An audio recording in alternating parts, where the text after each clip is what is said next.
Mike Radich here, and I'm now joined on the phone by former UFC middleweight champion Rich Franklin.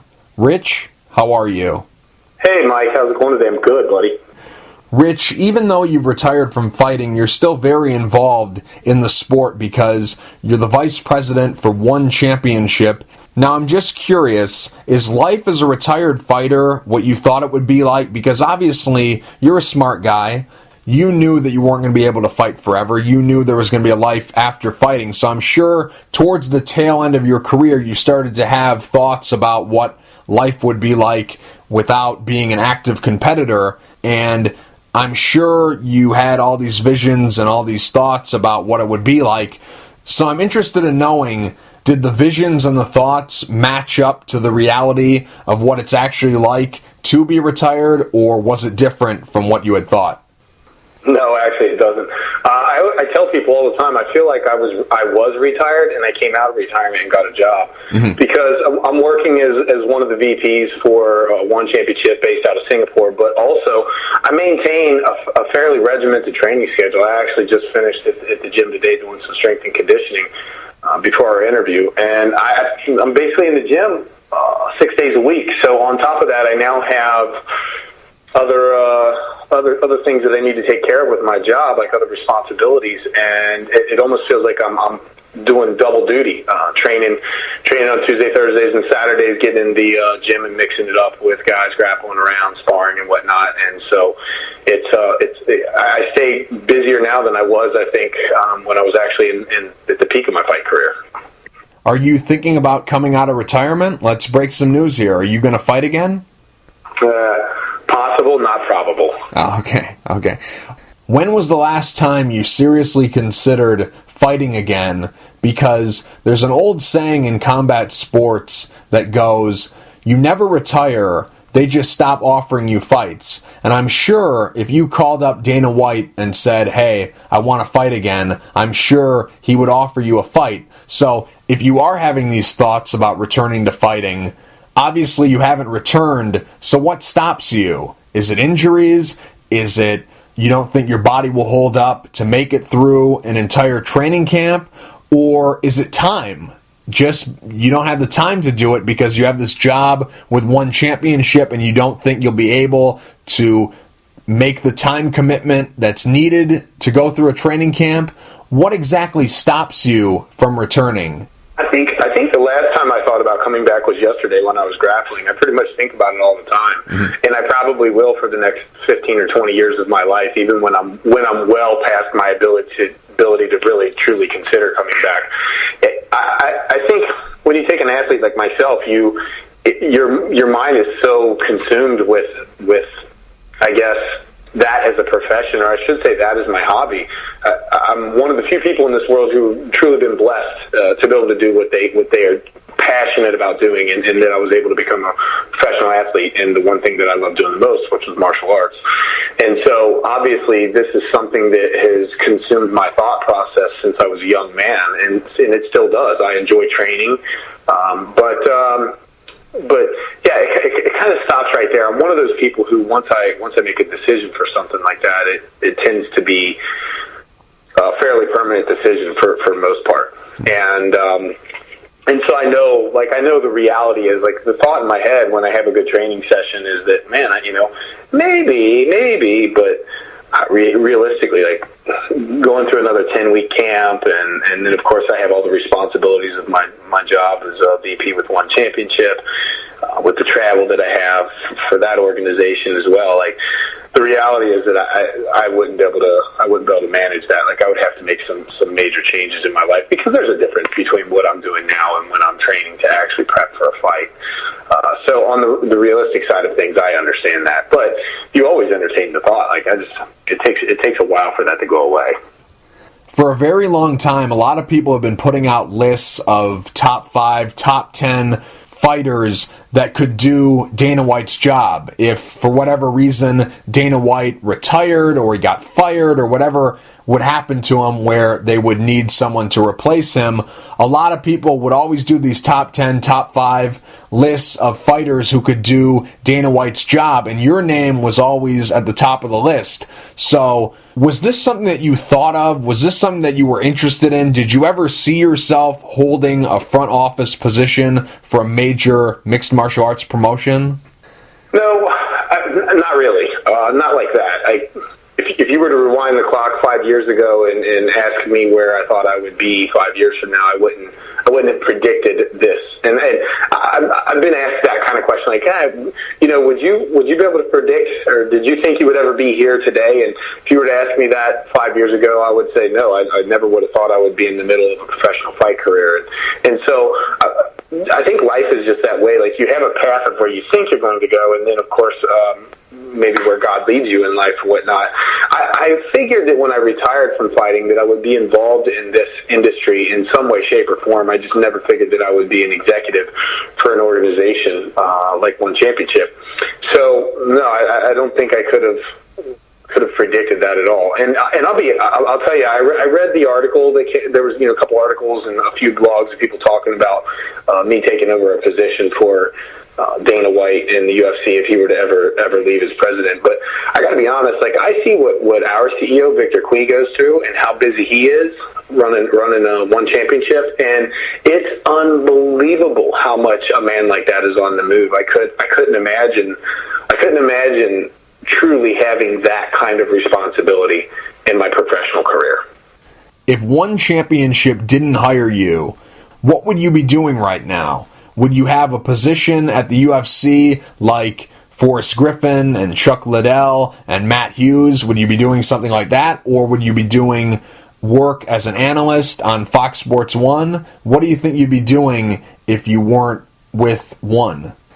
I really don't know. Perhaps an analyst on Fox or something like that. It seems to be a fitting role for me. One uses me in that capacity for their broadcasts when I'm at the shows.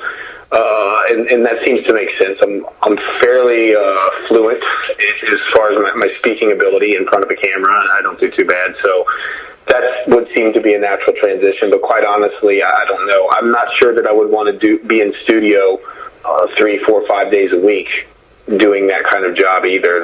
It's very difficult when your job is to be in the cage. To basically be the entertainment at one point in your career and then to analyze the entertainment at another point of your career, it's quite an interesting transition. And to be in a studio, to be stuck in a studio 5 days a week doing that kind of job, I'm just not sure that would suit me very well. So I don't know. Where are you living currently? Are you still in Cincinnati? Home base is Cincinnati. I've dabbled around when I was doing some heavy training in Seattle with Matt Hume. I had a condo up there, and I would basically travel back and forth between Cincinnati and Seattle. I opened my cafe out in LA a few years back, and had an apartment out there with my business partner, and would travel back and forth between LA and Cincinnati. But this has always been home for me, and it probably always will. I'll always have my home base here in Cincinnati. Not to say that I wouldn't be willing to travel or live part-time in another part of the world in the future, but no, this will probably be my home base. The reason I ask is because you're based here in the United States, and the company you work for is based in Singapore. So I'm just curious, what does your travel schedule look like?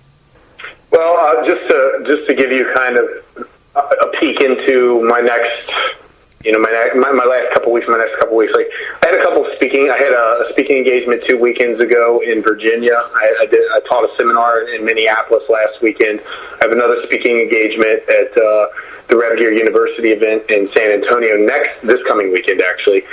And then I have a couple weeks off. Then I'll head down to Jakarta. We have a show in Jakarta on August 27th, One Championship does, and then the following weekend we have another show in Kuala Lumpur, Malaysia. So I'll go from one show to the next. I'll be in Southeast Asia for about 2 weeks, then I'll head back home, and then I have to return back to Singapore towards the end of September because we have a summit martial arts summit in Singapore, the 21st through the 23rd, and so I'll be back down there for that summit, and then I will return back, and that pretty much gives you a glimpse of what my August and September is like. Is this upcoming stretch of travel you have extra busy, or is this normal for you? Probably a little slightly busier than normal, but no, I travel quite a bit. I'm a Delta guy, and I had flown on Delta nearly 190,000 miles before May had even ended this year. Wow. Yeah. So by the end of the year, I will have locked in. I will not only have locked in my status for 2017, but I will have probably locked in my status for 2018 as well. You're the vice president of one championship. That could mean any number of 1,000 things. So what is your job description, and what are you in charge of? I'm pieces of a lot of different things with one championship. I do a little bit on the broadcast side. I'm involved in the production when I'm at certain shows, typically the bigger shows that we do. I take part in the production there. I do a bit on the athlete development side. We have our one network of gyms. I travel frequently to some of these gyms and work with some of our fighters or particular gyms, teaching seminars and stuff like that. I'll do a bit of, scouting. We have held tryouts in various countries, and I've gone to various countries and ran different tryouts that we've done. We've on the athlete side of things, we have rewritten our weigh-in protocol for our fighters. They're no longer allowed to cut weight through dehydration. So we don't have that same kind of making weight process. The fighters weigh in basically at their natural weight, and so we wrote a weigh-in protocol for that, and I helped sit on the board of people that wrote that. So I'm just kind of involved in a lot of different facets of the company. When we think of countries that are MMA hotbeds, we think of countries like the United States, Brazil, Canada, Japan, Russia, England. We think of those kinds of countries. But the countries that One Championship has been going to and putting on events in, these are not traditional countries. Countries like the Philippines, Singapore, Indonesia, Malaysia, Cambodia. I'm just curious, do these people who live in these countries and go to your events, do they know anything about MMA, or is it like what it was like here in the 90s? I would say that it was like the 90s when One Championship started going to these countries, because One is only 5 years old at this point, and if you see what this company has been able to do in a 5-year span, it's quite impressive. You take a country like Indonesia, for example. Indonesia is overlooked. I mean, the United States has a population of roughly, say, 350 million people. 350 million people. Mm-hmm. Indonesia, their population is 280 million, and that's just Indonesia.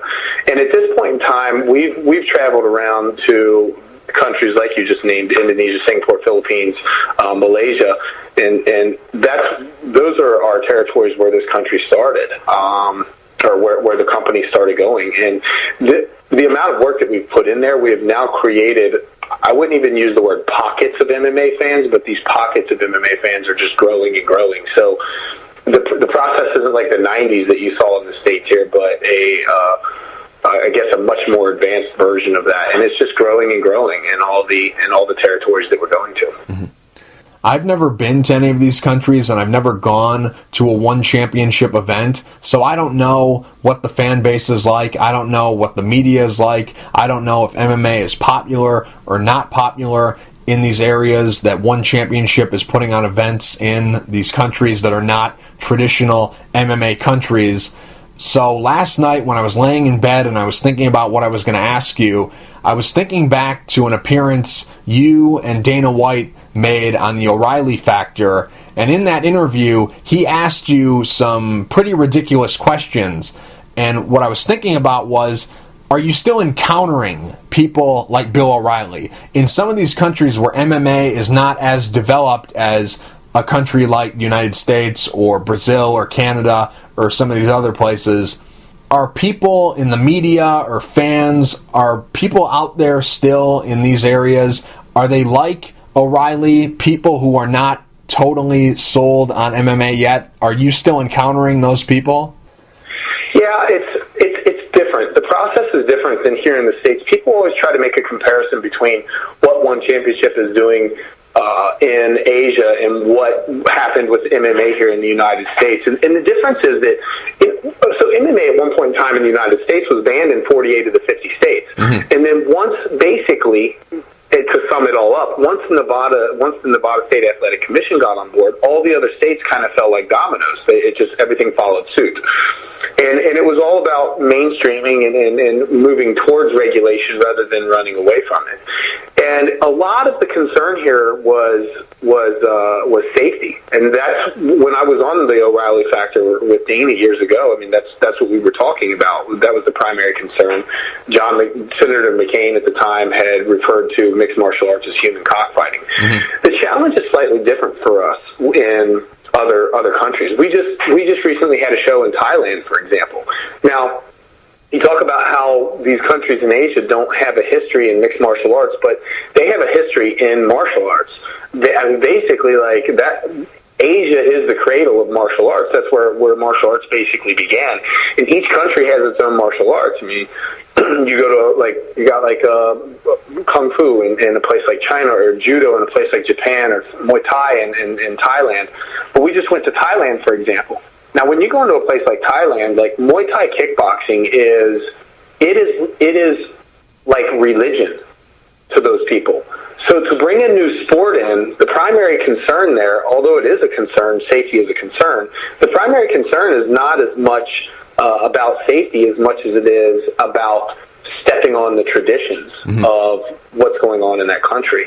And so I would say that our education process is more about educating people like, look, we're in Cambodia, and what you guys call like Khmer boxing is actually part of mixed martial arts, and let us show you how this is part of what we do. And it's more of an educational process of like, hey, this is what you guys do, and it's an extension. It's an extension of what you guys do as a piece of what we're doing, and it's all about educating the fans, not like basically differentiating between the martial art that's indigenous to that region and how mixed martial arts actually works. In the United States for years, the stereotype for who an MMA fighter was someone with a shaved head, covered in tattoos, with anger management problems, little to no education, and no options to make money besides fighting in the cage. You broke all those stereotypes because you're clean cut, you don't have anger management issues, you're very well spoken, you're very educated, and you didn't have to fight. You had other options. You could have stayed working as a math teacher and lived a regular life, working a regular job, but you fought because you wanted to, and you fought because you loved this sport. So when people would throw out that stereotype, guys like Dana White and other people in this industry would always point to you and say, no, that's just a stereotype. These are the guys like Rich Franklin. These are guys who are competing in MMA. So you were breaking that stereotype. Now, in these countries that One Championship is doing events in, is there a stereotype? Are you having to change people's perception of who the people who compete in this sport are? I don't think the same stereotype mm-hmm. exists in places in Asia as much as they do. Not that kind of stereotype that you just described. Sure, it's not the same thing in Asia because people who spend their time perfecting a martial art are highly regarded in many Asian cultures, and so I would say that it's a much different atmosphere. And you take, for example, like if you watch some of, especially like if you just watch like some of the old pride fighting, for example, there are certain countries that we go to when we go and we do a show, and the crowd is completely silent while they're watching the fights mm-hmm. until they see a technique that they like, and then basically there's an eruption of cheer and cheering and clapping and those kinds of things, and then it goes silent again because there's so much respect for the skill that these athletes have developed, and so it's not the same kind of stereotype that we're dealing with there. The roster One Championship has right now is loaded with talent. Fighters like Angela Lee, Ben Askren, Bibiano Fernandez, Brandon Vera, and many other great fighters One Championship has on its roster. There's a lot of talent all over the place, but who would you say right now is the face of One Championship? If I had to choose one particular athlete that comes to mind right away as of recent, it would probably be Angela Lee. Angela Lee is a strawweight champion, and she's just, first of all, she's an amazing fighter, highly skilled. If you didn't get a chance to see her title fight with Mei Yamaguchi, who's a Japanese fighter, you should check it out. It's a 25-minute decision fight, and let me tell you, those two, it is one of the most exciting MMA matches I've ever seen in my life, truly. Like, people here in the Western world, like, some of those matches that come to mind would be like Stephan Bonner versus Forrest Griffin, like, it's an epic match. But if you watch this match and look at it for its entertainment value, these two girls put it on the line.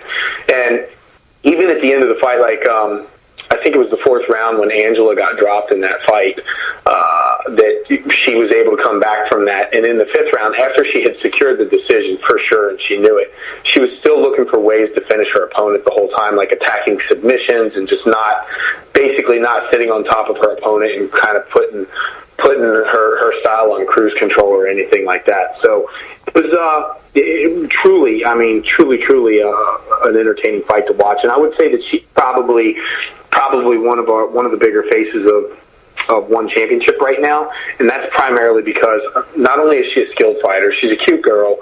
She speaks very well. She has an amazing personality. She's just she's a sweetheart at heart, truly. And so I would probably put her at the top of the list. When will we see Angela Lee again?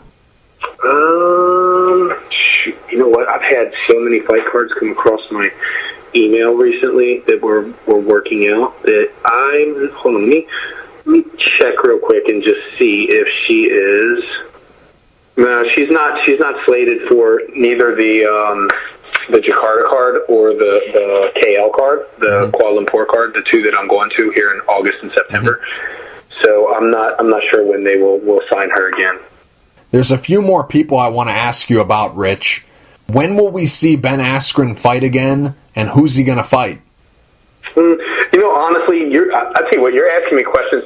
Matt Hume is, who was a coach of mine at one time, he does all of our matchmaking, and these are questions that would be better suited for him, because I don't see the cards until the card is finished for the most part, and so I have these two finished cards in front of me, and I don't know if the October cards that we have that are in development right now have either of those fighters on them. I would imagine that Ben probably would be. Strategically, it would seem reasonable that he would fight maybe in the show that we have in the Philippines before the end of the year. He seems to be a real fan favorite there, but then again, then I'm thinking about Brandon Vera, and so I don't know which fighter we would put on that card. So quite honestly, yeah, those would be better questions for Matt. I'm just giving you nonsense information at this point. Okay, no worries. One more if I could, and if you know the answer, great, and if you don't know, that's okay too, but Brandon Vera, the One Championship heavyweight champion, is there any chance we get to see him fight against Chai Lewis Perry? Because that's the fight to make.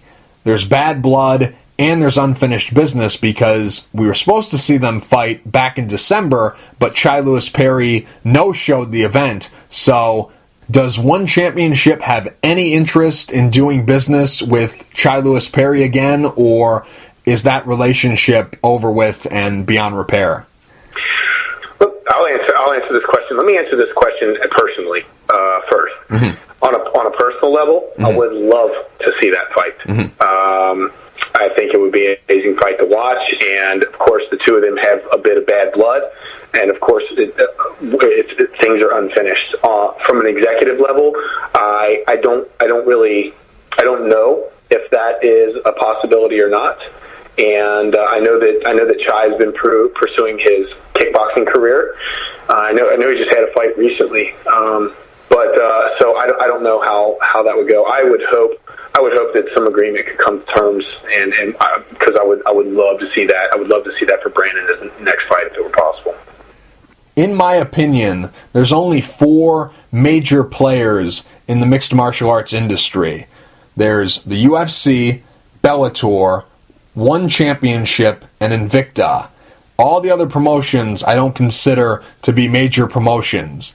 People say, why isn't World Series of Fighting on this list for major promotions? And that's a conversation for a different day, but I don't view them as a major promotion. I view them as a mid-major show like Titan FC or RFA or Legacy FC. I view them more in that bracket of promotions than I do in the bracket of promotions that the UFC and One Championship and Bellator are in. But some fans and some media people don't view One Championship in the same light as UFC and Bellator because One Championship doesn't have a lot of American fighters on the roster. They don't have a deal with a major network in the United States, and they don't do any events in the United States. So a lot of these people that are fans that live in the U.S. can't go to see these events, and seeing live events is a very big deal to a lot of fans. So because all that's in place, One Championship is not viewed the same as these other promotions that are based in the United States. Just curious, where would you put One Championship? Where would you rank your promotion amongst these others? Well, One Championship is definitely a major player globally. It's kind of like being in the United States here and talking to people about diesel engines. Like, the only people that drive diesel engines are truck drivers or people that haul heavy equipment that drive big Duramax engines.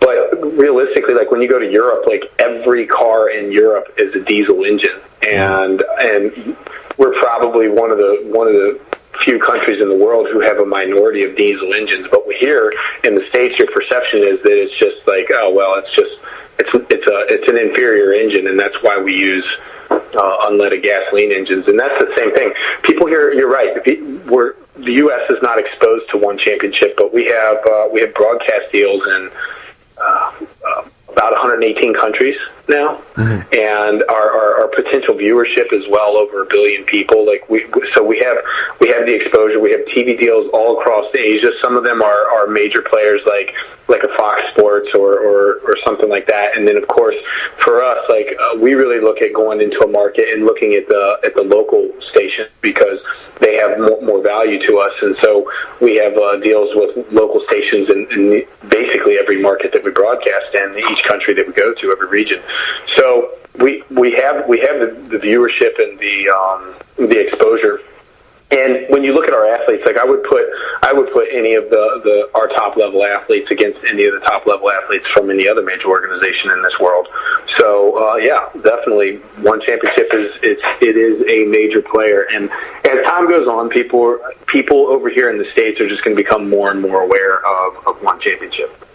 Because of those things I just mentioned, a lot of American fans don't feel like One Championship is meant for them. So a lot of those fans aren't watching. A lot of those fans who would enjoy your product and should be watching aren't watching because they don't think it's for them. What would you say to those fans? What would you say to those fans who would say, One Championship, I'm not going to watch because I don't see many recognizable names. I don't see a lot of American fighters. I can't go to an event because they don't do any in America, and I can't watch them on TV because they don't have a deal with a major network. What would you say to those fans who don't feel like One Championship is meant for them? Yeah, what I always tell people is, look, like I was talking before, you can see the Angela Lee and Mei Yamaguchi fight on YouTube. Like, you can go to YouTube and just put it in your search bar, Angela Lee versus Mei Yamaguchi. And if somebody came to me and was like, yeah, I'm just not sure that organization would be interesting to me, which, by the way, Angela Lee is an American. Right. Sure. We're talking about this. She's an American from Hawaii. Yeah. She has some Singaporean descent. But she's an American as well. So if you were to watch that fight, this is what I would say to those people: watch that fight and then get back to me and tell me that our fights aren't entertaining. Because, in my opinion, we have some of the most entertaining fights in all the MMA industry, and I believe that that's partially due to the way that we judge the fights. We judge our fights not on a round by round, like a 10-point must system, how most MMA fights are judged, but we look at the fight as an entirety, as if it were one big round. Mm-hmm. And we have a judging criteria that we train our judges to look for, and then we render a decision based on our judging criteria. And the criteria is set up to really push the fighters to finish the fights. And I think we have a finishing rate in our organization, meaning that we of like 81%, meaning that basically around 20% of our fights go to a decision, and the other 80% of them are finished either submission, TKO, knockout, whatever the means is. But yeah, that's what I would tell people, like, watch this. And we have some stars in our organization. You look at a guy like a Shinya Aoki, and you look at his jiu-jitsu and watch him fight, and it's just, every time I watch that guy fight, it's amazing.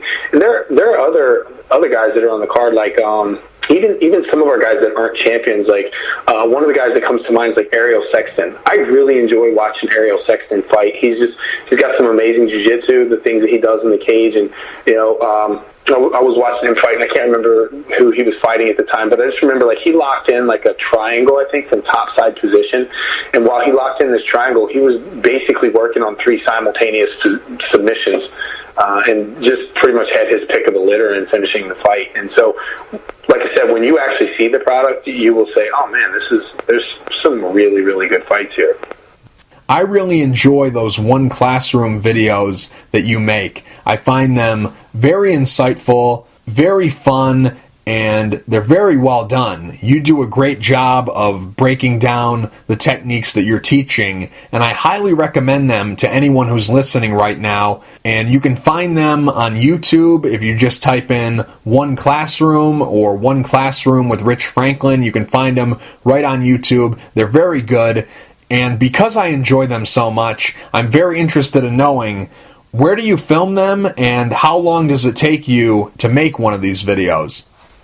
We can usually knock out, say, 3 videos, or maybe 3 or 4 videos in a filming session, and we'll choose either a studio area or a local gym. I think we filmed one batch of them at Evolve, just because we had the actual that time. Evolve's in Singapore, and one championship is in Singapore, and I happened to be there. So we actually filmed those at the gym there, but we would basically take a studio, set that up, and then, of course, film them in the studio as well. And that's obviously spliced in with different fight footage of whichever technique or fighter we're breaking down for that particular piece. And so, like I said, we can typically, like, if I'm sent the fights ahead of time, I can kind of research, look at the technique, watch it a few times, get my thoughts collected, kind of, I don't script it out, but semi-script it in my head so that I know what I'm going to say, so that we can do this in just a few takes rather than dozens and dozens of takes for the sake of time, and get a few of those hammered out in one go. And by the way, I appreciate you saying that you enjoy watching those. That means a lot. Mm-hmm. Thank you. And I'm not blowing smoke either. I really do enjoy these videos. I'm not just saying that because I'm interviewing you. I'll tell that to anybody. I highly recommend these videos. Like I said earlier, I highly recommend them. They're very entertaining. So if you're a fan of mixed martial arts, you got to check out these videos, because Rich, you do a great job of breaking down the techniques. We splice those into the stadium, like they'll show those at the stadium live, mm-hmm. because sometimes we have fans, we have a core fans, but if fans bring people who are not familiar with MMA, or maybe you're just a new fan to MMA, and you won't see these little nuances of techniques, and so we'll play those like in the stadium, and it's just that, and there are other ways that we expose those videos as well, but those are just part of the grassroots effort of educating and building a fan base of MMA fan base in Asia. Since we're talking about teaching, did you ever consider going back to teaching when you retired from fighting? Yeah, I mean, well, first of all, I would much rather teach through one classroom videos, right, than actually going back into the classroom. Right.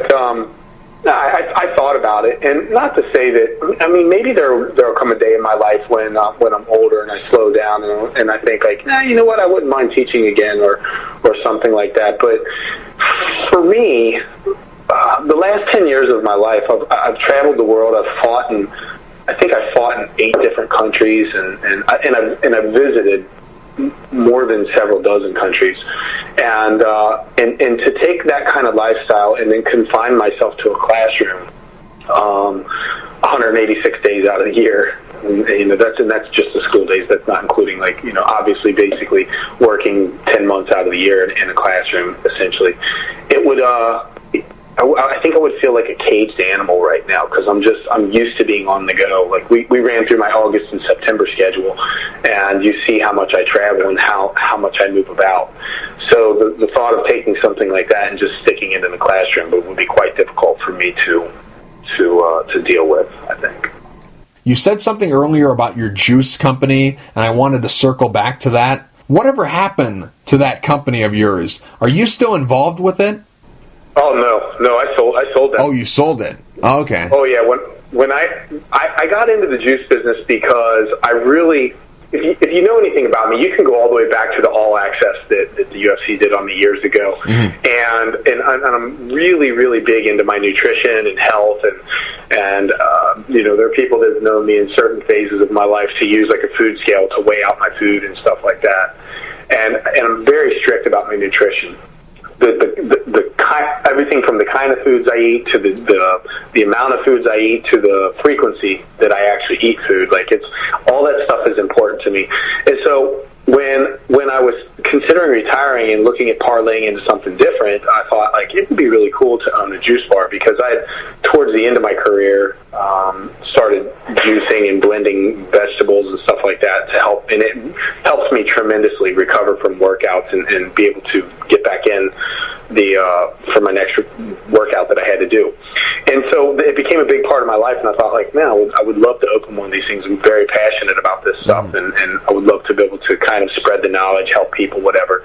And so I opened one of those locations up with a business partner and had visions of spreading, basically like growing a brand and having thousands of locations, so to speak. Like obviously that's your grandiose vision.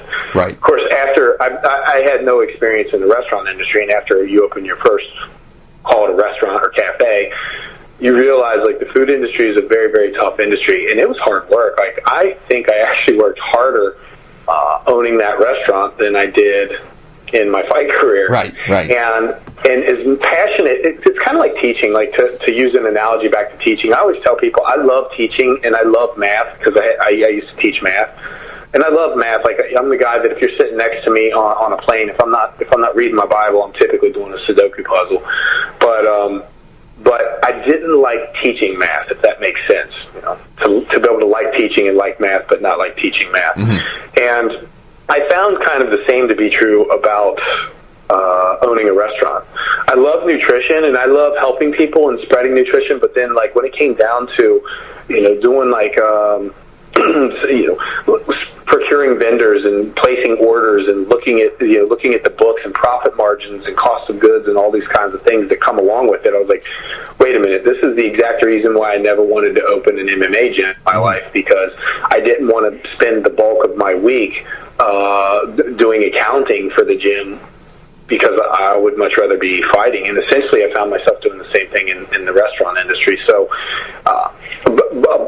I had been working that for a few months, had opened up I've been working it for quite some time actually, but had been really, really hands-on heavy in the restaurant for nearly a year. And then the job with One Championship came, and I knew that I was going to be traveling quite a bunch. So I had to sit down with my business partner and said, hey, listen, I'm not going to be as hands-on with this business. And he's basically like, look, if you're not around to do this with me, we're going to have some serious problems. So we looked at selling the business, and we basically sold it. Oh, okay. Because I haven't heard anything about it. I don't hear anyone talk about it. I don't see you tweet about it. I don't hear anything. So I was just curious to find out what happened to it. That seemed like the plan when you retired from fighting. You were going to move to LA and run your cafe, and then on top of that, you were going to do analyst work on Fox Sports 1 for the UFC, but all of a sudden, you got that job with one championship and everything went in a different direction. And it did. Basically, one came to me. They offered me a really good job. I already have a passion for mixed martial arts anyway, and I saw myself still being involved in the industry, like you said, even on the analyst side of things. So when they offered me that job, and I knew the amount of travel that would be involved with it, my initial thought was, well, maybe I can juggle both of these things. I mean, after all, I've been able to do some great things in my life. Perhaps I can. And the reality was that I wouldn't have been able to, so I had to choose my path. And of course, I obviously now chose the job with one championship, and so I let all that stuff go. That's the really tough part about the restaurant business. You have to really be married to it. You have to be ready for the restaurant to take over your whole life. Bigger That's time a true commitment. Statement. And people will tell you that before you open a restaurant up, but then you're like, come on, how bad could it be? Yeah. And that's all I got to say about that. And that's what keeps happening to a lot of these pro athletes. Oh, I'll just open a sports bar and I'll just put my name on it, and then it'll make a bunch of money, and I can make a bunch of money for not doing much, and I'll have someone else run it, and it'll be great. You hear all these NFL players, NBA players who have, put all their money into all these restaurants and car washes and all this stuff, just slapping their name on it, and then it goes under, and that's why, because you got to be married to it. So it's exactly. Well, and you know what? I'll be honest with you. Even myself, I kind of fall prey to that way of thinking at times. Like, well, maybe I can invest in this and just be a silent investor, and then this will return like good money for me. And just to put this out there for any of the athletes that may be listening, is that, you know what, it's that kind of work ethic is not what got me to a world championship. Like, that's not what won me my title. My work ethic, like being married to the gym and being in the gym and training as much as I was, and basically like this job pretty much ruling my life, is what won me a world title. And if I don't plan to have that kind of dedication in a future endeavor, then it's just going to yield whatever kind of work that you put into it. So there is no easy way out there to make money. It just doesn't exist. I heard you were going to be doing a movie with Don Fry, Heath Herring, Cub Swanson, Fabiano Iha, and Czech Congo. Is this true? No. What movie is this? Well, I'm just going off your IMDb page. I read on your IMDb page that you're doing a movie that's going to be coming out in 2018, and it's currently in pre-production. So I just thought that I'd ask you about it to see if it was true or not. Are you still interested in pursuing an acting career, or are you done? No, when I went out to LA and I had the cafe out there, that was another thing. I had done a little bit of acting before, and so there was part of me that was like, I'll actually take acting classes and really hone in on that skill as best as I can. And so I was doing some intensive acting classes, and then it got to a point where I was running from class to class, the amount of time I had to put into homework and all those kinds of things. And long story short, I'm going to different reads and auditions and all that kind of stuff. And that, just auditioning and everything, it's a full-time job within itself. Just that stuff. So yeah, I just I got to a point where I was like, I'm good. Too bad, because I really enjoyed you in Cyborg Soldier. I thought you did a great job in that movie. I was very impressed with your acting, and even if I didn't know you, even if I had never seen you fight, I would still think that you did a great job. That's how much you impressed me. And I'm not just saying that because you're here and I'm interviewing you. I'm saying that because I enjoyed the film. I have no reason to lie to you. I like it. I thought it was a great movie. And I'm really sad that you're not continuing your acting career. Well, thank you. I appreciate that. No, not that I'm done. Listen, if something came my direction, like if somebody said, "Hey, I have a role for you. I'd like you to take part in this movie," and it was a decent movie, then I would definitely, obviously, look at the project and consider it, as long as it was a reputable, good project. And then I would hire an acting coach and invest the time into doing the things I needed to do to make sure that I could put my best foot forward in something like that. I do like acting. It's fun at the level that I do that. The amount of preparation that goes into doing something like that, like, I mean, you look at an actor like a Leonardo DiCaprio, like, these guys, I mean, they're amazing actors, not just because they have a natural talent for being able to act, but they spend a lot of time developing a character, getting into that character, and all the stuff that they need to do for that. And it's not just one of those jobs. Once again, I think a lot of professional athletes think like, oh, well, you know, if I get offered this role in this movie, I'll just jump on set and be good to go. And it's like, no, that's just a disrespect to that particular industry. That would be like somebody thinking, oh, well, Rich Franklin was a math teacher one day and just started fighting. The next, like, I'm just going to quit my job as a telephone operator and become a fighter. Like, it's just that easy. Like, things don't work that easily. So if I was going to do another role, then yeah, I would just put the time and effort into it. But I'm not closed down to that line of work per se. I don't want to run the rat race of one audition after the next. You got to do a movie with Jim Carrey. It's been going on too long, this whole thing about how you guys look alike. You got to do a movie. You got the acting skill. I saw it in Cyborg Soldier. I think you would do a good job. I don't know what the movie would be, but has anyone, and I'm just curious, has anyone ever pitched you a movie idea, regardless of how serious they were and regardless if they had any power to make the project come together? Has anyone ever offered you anything or talked to you about possibly making a movie with him? Because you guys got to do a movie together. No, I think in that industry, Jim Carrey and I are like on completely different. Sure. Like, sure. He's untouchable in the acting industry for somebody of my stature. Now, I will say I ran a contest on my social media one time and just said I was like, to any of my fans, if you guys can get a response from Jim Carrey's social media as to whether he knows me or not, or really just doesn't even care. Right. I was like, a pair of signed autograph gloves to anybody who can get any kind of response.